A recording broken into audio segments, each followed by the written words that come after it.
Des instants volés à l'oubli.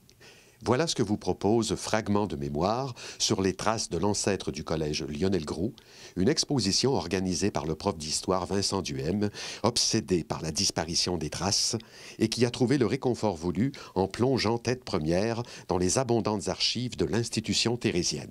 C'est comme un rêve un peu qui se réalise là, aujourd'hui, parce que ça fait plusieurs années que je sais que ces archives-là existent.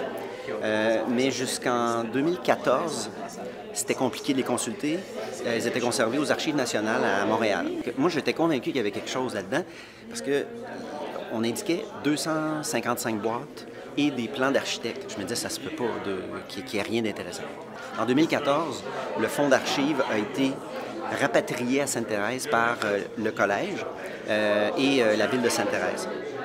Là, tout à coup, tout changeait. En parcourant la petite salle D113 du collège Lionel Groulx, le visiteur trouvera des photographies, des coupures de presse et des documents écrits qui l'instruiront sur la vie des séminaristes et de ceux qui dirigeaient l'institution.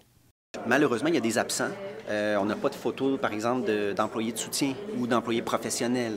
Il y a les profs, les élèves, il n'y a aucune femme, ou presque, parce que c'est un séminaire pour garçons. Donc, il y a des absents, mais j'ai essayé de couvrir le plus possible et de couvrir toutes les époques aussi. Mais qu'en est-il de la valeur de ces documents? La valeur historique des documents est très variable. C'est sûr que tout ce qui est exposé ici a une valeur patrimoniale pour la communauté de Sainte-Thérèse et du collège Lionel Groulx.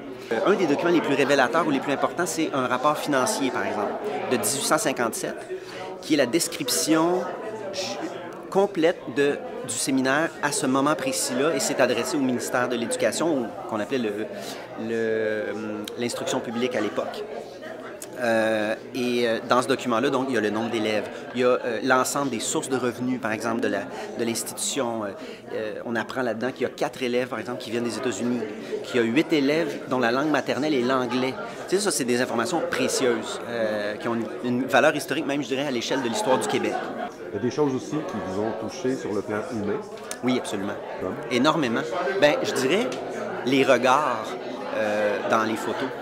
Des regards qui sont en fait les regards de gens disparus, tous morts, que je ne connais pas, mais qui ont vécu dans les mêmes murs. Et ça, et qui ont été soit profs ou étudiants. C'est extrêmement, pour moi, c'est extrêmement touchant, ces regards-là du passé. Et sinon, l'émotion qu'on peut sentir dans les lettres qui étaient envoyées au collège. Donc, et que devrions-nous retenir de notre visite? Je dirais la profondeur des racines historiques du collège Lionel Groulx. On a célébré, on célèbre encore les 50 ans des cégeps cette année et les 50 ans du collège Lionel Groulx précisément, qui a été créé en 1967. Ce que j'aimerais que les gens retiennent, c'est que l'histoire de l'éducation au Québec est beaucoup plus longue que ça. Et qu'on a autant de raisons d'être fiers de ce qu'il y avait avant la Révolution tranquille que de raisons d'en être un peu mécontents. Mais l'essentiel pour moi, c'est qu'on garde constamment ce lien avec le passé. L'exposition Fragments de mémoire est présentée jusqu'au 28 mars à la salle D113B du collège Lionel Groulx. C'était un reportage de Claude Desjardins.